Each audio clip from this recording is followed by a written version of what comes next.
오늘 이 말씀을 가지고 육신에 속한 성도와 영에 속한 성도 이렇게 주제를 잡으면서 말씀을 드리겠습니다.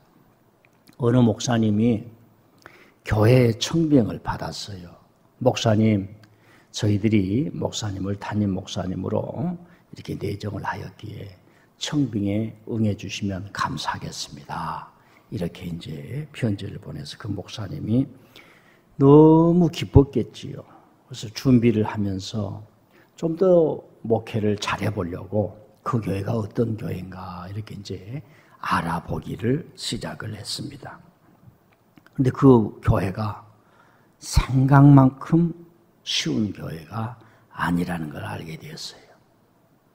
교회가 상당히 큰데 교회가 나눠진 거예요. 여러 갈래로 나눠진 겁니다. 20명, 30명씩 이렇게 강력하게 나눠서 서로 시기하고 질투한다. 어려운 이야기를 알게 되었습니다. 또 교회가 어려운 만큼 성도들이 얼마나 열심인지 모여서 기도를 하고 뜨겁게 은혜를 사모하는데 전체로 모이는 게 아니라 자기들끼리 모이는 거예요. 그런데 이분들은 신앙의 보통 분들이 아니에요. 다 소위 한가닥씩 하는 분이 방언하지. 어떤 사람 막 치유의 능력이 있다고 막 안수하면서 막 다니지. 그 목사님이 야 이게 뭔가? 자기 집단을 강화하기 위해서 신앙을 열심인가? 하나님을 위해서 열심을 내는 것인가? 이런 의아한 마음을 갖게 되었습니다. 그리고 그 교회를 보니까 그 교회가 개척한 지가 상당히 됐죠. 상당히 됐는데 그 개척을 하시고 전임자가 떠난 상태였는데 그 얘기를 쭉 들어보니까 다 전임자 핑계를 대는 거예요. 하나님의 종으로 이렇게 수용하는 그런 자세가 아니라 그런 교회 분위기였습니다. 그래서 이런 신앙의 위계 질서나 하나님이 세우신 그 어떤 법칙을 무시하다 보니까 다 자기들 생각이 옳다는 거예요. 아, 신앙이면 이렇게 해야지 하면서 어려워져 있는 모습을 보았습니다. 네, 여러분들이 한번 입장을 바꿔놓고 생각을 해보십시다. 여러분이 목사님이라면 이 교회 성도들에게 가서 청빙에 응해서 지도할 수 있겠습니까? 없겠습니까? 여러분이라면 가겠어요? 안 가겠어요? 저희들이 신학교 다닐 때에 그런 찬송을 많이 부르지요. 아골골짝 빈들에도. 지금도 아골골짝에 가시는 분들이 많습니다. 아골골짝에 계신 분들도 많습니다. 그런데 아골골짝은 내 터가 아니라고 생각하는 사람이 더 많습니다. 저도 마찬가지. 그래서 우리는 신앙을 다시 생각을 해봐야 합니다. 제가 이 얘기를 다른 방향에서 얘기를 해봅니다. 어떤 성도님이 교회를 택해서 신앙생활을 잘하고 싶었어요. 이사를 왔습니다. 그런데 오늘 제가 얘기한 이 교회를 만난 거예요. 교회도 크고 좋고 사람도 많이 모인다 그러고 열심히 신앙생활하자. 한 주, 두 주 참 은혜가 되는 것 같아요. 이제 목사님 매주마다 다르는데 그런데 알고 보니까 세상에 그 안에 가서 보니까 교회가 어려워져 있는 모습을 보게 되었습니다. 여러분이라면 그 교회에 등록을 하고 하나님 아버지 아골골짝 빈들에도 보내주신 분은 하나님이 나를 그동안 신앙으로 키워주신 분이 하나님이시기에 여기서 어찌하든지 내가 이름 없이 빚 없이 열심히 하다 보면 이런 영향력이 저 사람들에게 전파되고 저 사람들도 나를 볼 때 저 사람은 참 멍청할세. 근데 신앙생활하는 것은 진짜로 하네. 사람은 멍청하는 것 같은데 말도 없이 신앙생활은 저렇게 제대로 하네. 우리 교회에 온 지 얼마나 됐다고 저렇게 신앙생활을 열심히 할까? 하나님 그런 소문 들리지 않겠어요? 그런 마음을 갖고 여러분이라면 등록을 하겠습니까? 안 하겠습니까? 이 이야기는 제 개인적인 주관적인 겁니다. 한국교회뿐만이 아니고 반드시 필요한 얘기고, 헛됨을 쫓아가는 그런 이 세속적인 것에 신앙의 어떤 균형을 맞추는 어떤 도전적인 질문이 아닐까 생각합니다. 제가 고린도 교회 이야기를 이렇게 바꿔서 얘기를 한 겁니다. 자, 우리가 다 알다시피 이 고린도라는 지역은 항구 도시입니다. 여러 사람들이 오가는 거지요. 여러 사람들이. 여러분 알렉산더라는 말 들어보셨지요? 대왕. 3년 동안인가 전쟁을 했을 텐데 대왕이라고 그래요. 왜? 서구 사람들은 전쟁을 해서 큰 땅을 얻거나 그러면 대왕이라고 그래요. 이게 서구의 역사입니다. 제가 나이 들어서 이런 걸 알고 이제 다 지운 거죠. 알렉산더는 전쟁 광이죠, 광. 전쟁 광이란 말입니다. 우리는 서양 역사를 배우기 때문에 알렉산더 대왕 이런 걸 가지고 가르치고 노니 사람이 어느 순간에 돈을 벌고 또 저의 입장은 목사가 어느 정도 크게 되다 보면 사람을 지배하려고 하는 욕심 이런 식으로 들게 되어 있어요. 이것이 지금 우리 속에 많이 들어와 있기 때문에 예배를 통해서라도 하나씩 점검하는 것이 필요하다 생각합니다. 그런데 이 고린도 교회라고 하는 것은 그 헬라 지역에 있기 때문에 그 그리스 철학이라든가 이런 것이 굉장히 강한 데 아닙니까? 근데 이상하게 여기는 은사주의가 강했어요. 첫 번째로는 강력하게 분파가 돼요. 바울파, 그리스도파, 베드로파, 아볼파. 이 사람들이 대단한 거지요. 분파가 이루어지려면은 여러분 우리처럼 도토리 같은 사람들은 분파가 되기 어려워요. 지도자들끼리 싸우는 겁니다. 그래서 그 밑에 수하들을 내리고 이렇게 되는 거예요. 베드로가 어떤 사람입니까? 아볼로가 어떤 사람입니까? 바울파가 어떤 사람입니까? 이제 없다 보니까 또 하나 붙이고 우리는 이것도 저것도 아니다. 그리스도파, 예수님은 안 계신데. 그래서 교회가 나누어진 거예요.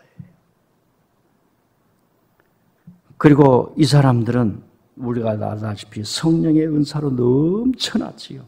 예언, 방언 이런 은사들은 우리에게 굉장히 중요합니다.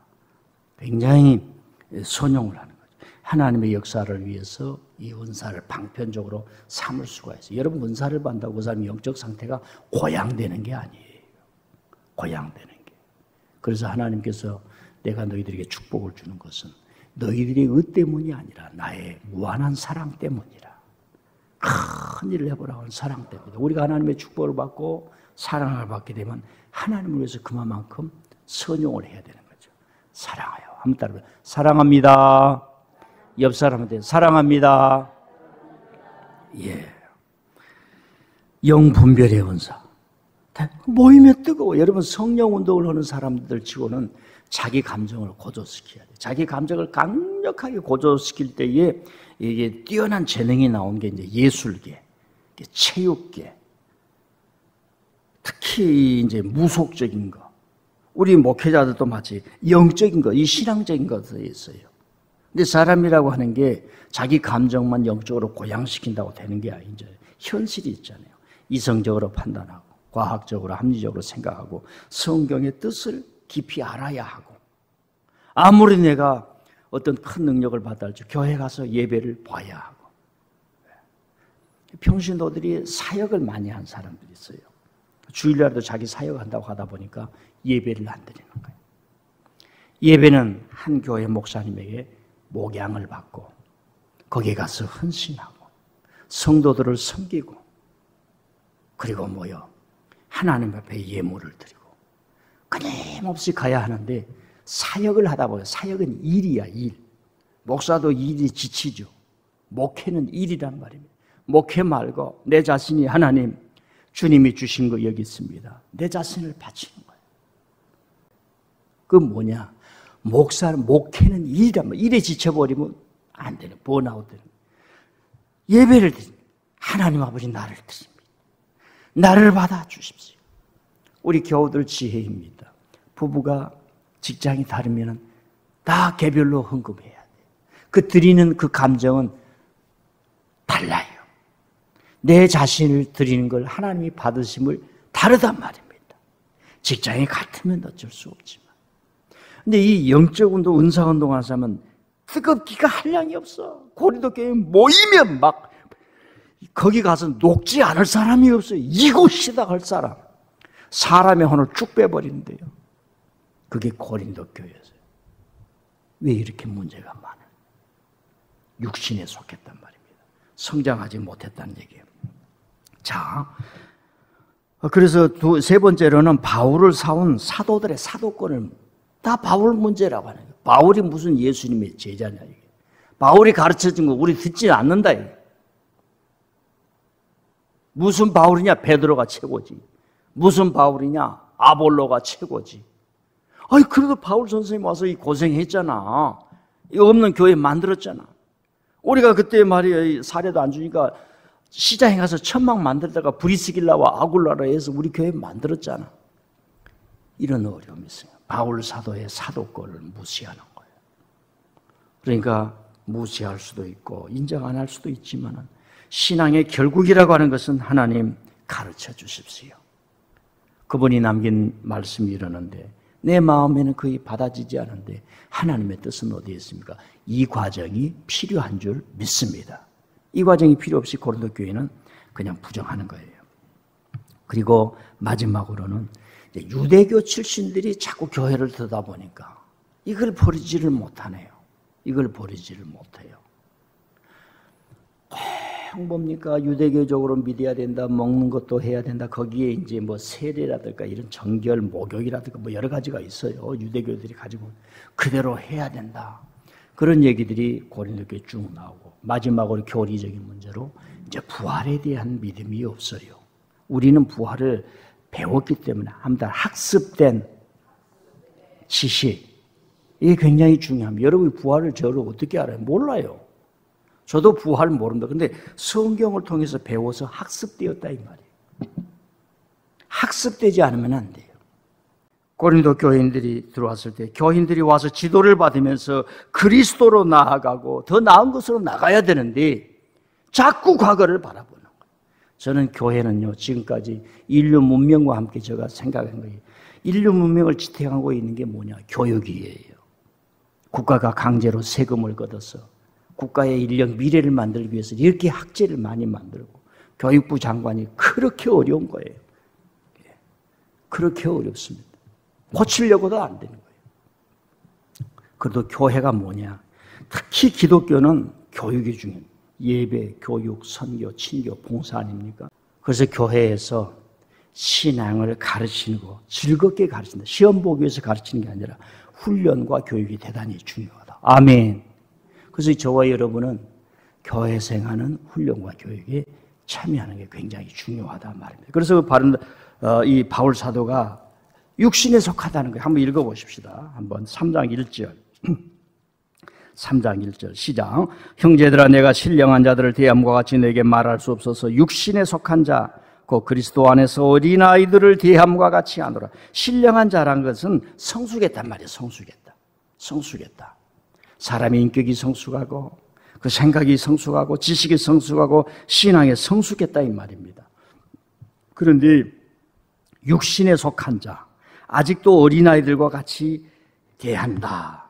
2절 읽어봅시다. 시작. 내가 너희를 젖으로 먹이고 밥으로 아니하였노니 이는 너희가 감당하지 못하였음이거니와 지금도 못하리라. 밥을 못 먹는 거예요. 여러분 어린아이가요 젖을 떼야 되는데 엄마 우리 어렸을 때는요 먹을 것이 없어.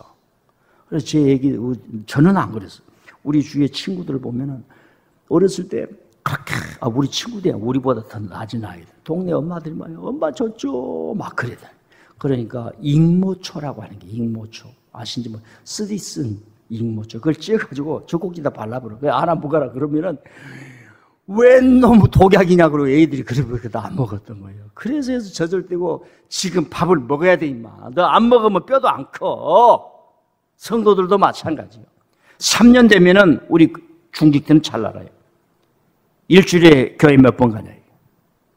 제가 지난번에 얘기를 했죠. 현대 신앙은 문화가 기독교 문화가 아니에요. 밖에 나가면 기독교가 아니란 말입니다. 그러니까 우리의 신앙을 교회를 통해서 영위를 해야 돼.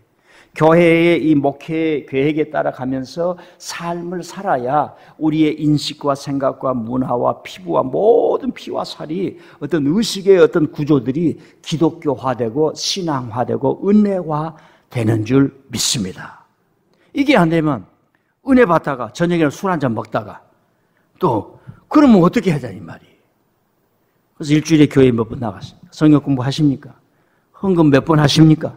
전도 몇 번 하십니까? 예, 이걸 딱 물어봐야 된단 말이에요. 우리 중직들. 나는 몇 번 합니다. 딱 이렇게 얘기가 있어야 돼요. 성숙된 모습. 이제 육이라는 말은 자기 욕망, 인간의 욕망. 육신이란 말은 예수를 믿는데 아직 어린아이와 같다라고 하는 말입니다. 자, 히브리서 5장 13절 14절도 한번 보시죠. 시작. 이는 젖을 먹는 자마다 어린아이니 의의 말씀을 경험하지 못한 자네요. 단단한 음식은 장성한 자의 것이니 그들은 지각을 사용함으로 연단을 받아 선악을 분별하는 자. 한다. 지각. 성경을 통해서 깊은 지식이 있어야 돼요. 우리 영을 분별해서 영 받는다고 그래요. 절대로 그렇게 안 됩니다.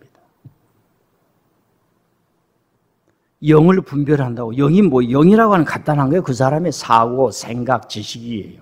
영성이 뭐냐? 간단히 한번 따라합시다. 신학이다. 예. 어떤 건강한 신학을 우리가 추구하면서 그 신학의 내용을 성경적으로 이해를 해서 발현을 하느냐. 이게 영성이에요. 영성이 어려운 거 아닙니다. 올바른 신학이 돼야 돼요. 그러니까 젖을 먹는 자가 있고 단단한 음식을 먹는 사람이 있는데 신앙은 누가 간섭하는 사람이 없습니다. 대체적으로 자율적이에요. 그러다 보니까 밥을 못 먹어요. 단단한 음식을 못 먹습니다. 강력하게 훈련을 받아야죠. 그러면서 히브리서도 그러는 거예요.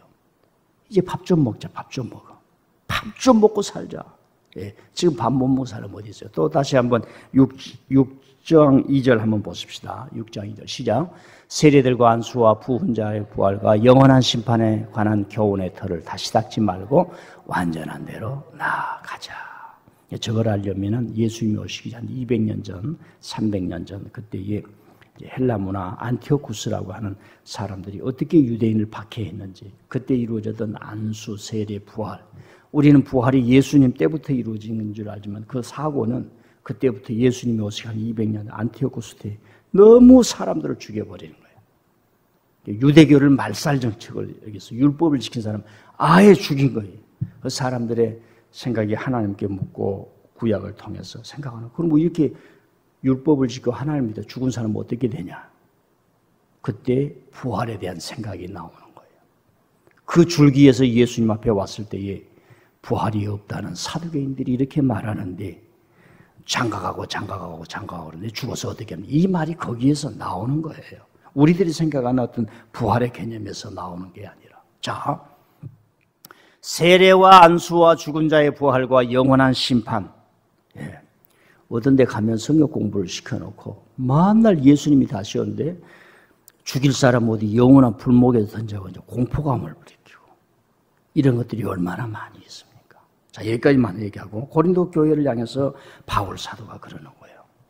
너희들은 신령한 자가 되지 못한다. 성장한 자가 되지 못한다. 성숙한 자가 되지 못한다. 신앙적으로 성숙하라. 신령한 사람이 되라.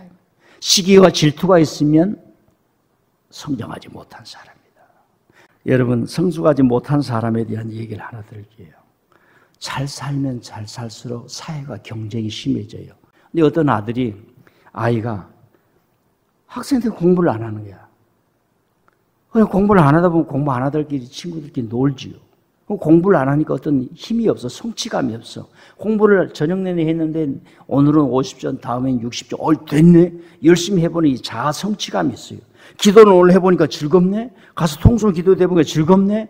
가서 짝기도 해보니까 즐겁네. 이 기쁨이 있어야 되는데 한 번도 안 나오니까 신앙의 체험이 안 되는 거예요. 그러니까 이 아이들끼리 모여서 경험이 없으니까 경험되는 건 뭐예요? 술을 먹어요. 담배 먹어요. 그 중에 또 뭐예요? 여자애들은 남자애들을 사귀고 남자애들은 여자애들을 사귀는 걸 제일 잘해요. 왜? 그쪽으로만 계속 모으니까. 오늘은 누구를 만날까? 하다 보니까. 그래서 딱 만났네. 만나가지고 20살이 되자마자 아버지 어머니 장가 보내주고 시집가려 합니다. 결혼시켜 주세요. 그리고 잘 살겠냐? 잘 삽니다. 그런데 결혼을 시켰어요. 결혼을 시키면 애가 나오죠. 그러니까 자기 살림을 처음에 열심히 해보려고. 그게 됩니까? 사회라고 하는 것은 얼마나 무서운 거냐면 정글 사회이기 때문에 준비되지 않아서 나온 사람들은 도태시키는 것이 이 사회란 말입니다. 그러니까 집 얻어야지, 자동차 사야지, 애기 분유 먹여야지, 학교 보내야지, 유치원 보내 돈이 어디 있어요? 어머니에게 가서 돈 벌리는 거예요. 아버지한테 돈 빌리는 거예요. 그런데 이거 한 번은 해줄 수 있어요. 이거 어떻게 합니까? 왜 그래요? 성숙하지 못한 사람, 준비하지 못한 사람. 이건 교인에게도 속한 것이고 목회자에게도 속한 것이에요.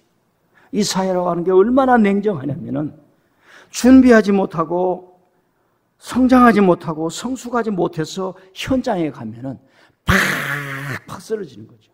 팍팍 쓰러지는 거예요. 그런 의미가 있습니다. 고린도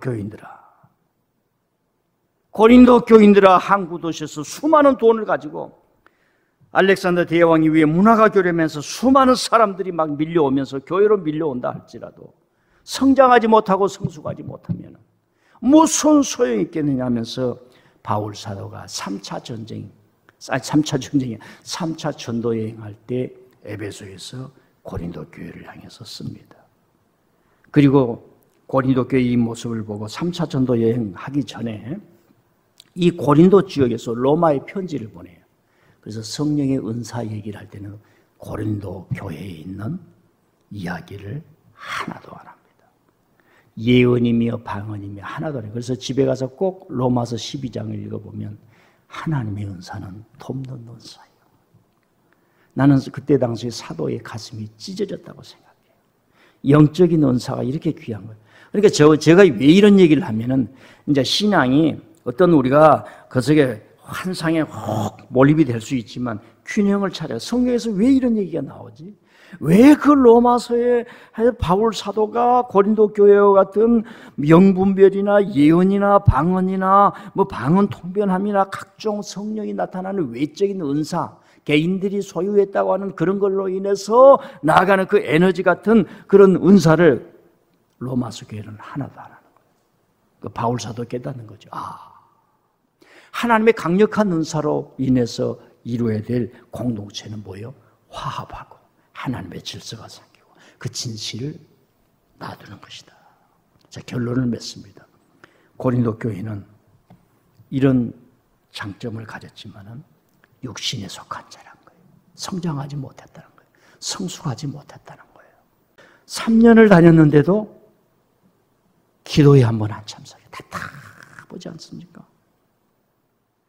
교회를 가서 주일마다 3년 동안 목사님의 말씀을 듣는데 그 목사님 멍충이가 아니잖아요. 그래도 뭔가 성경을 좀 알고 강력하게 증거를 하는데 말씀이 안 하는 거예요. 성장하지를 못해. 자기 중심이 되게 돼. 육신에 속한 자라 이런 얘기입니다. 그러나 성숙한 사람은 뭐예요? 바람 위에 연이 달리듯이. 마라톤을 하는 사람이 땀을 뻘뻘 흘리는데 러너스 하이라고 그러죠. 그 고통 중에.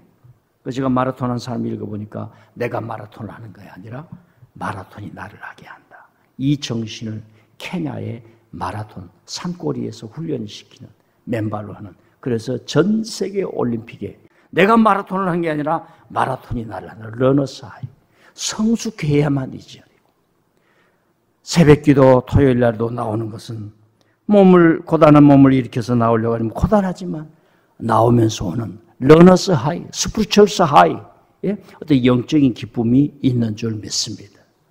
우리 한국교회 또 우리 성도들에게 말하는, 이제는 여러분들이 자족할 줄 알고 하나님의 말씀으로서 깊이 들어가고 하나님의 성숙한 성도로 행복한 삶을 이룰 수 있기를 바랍니다.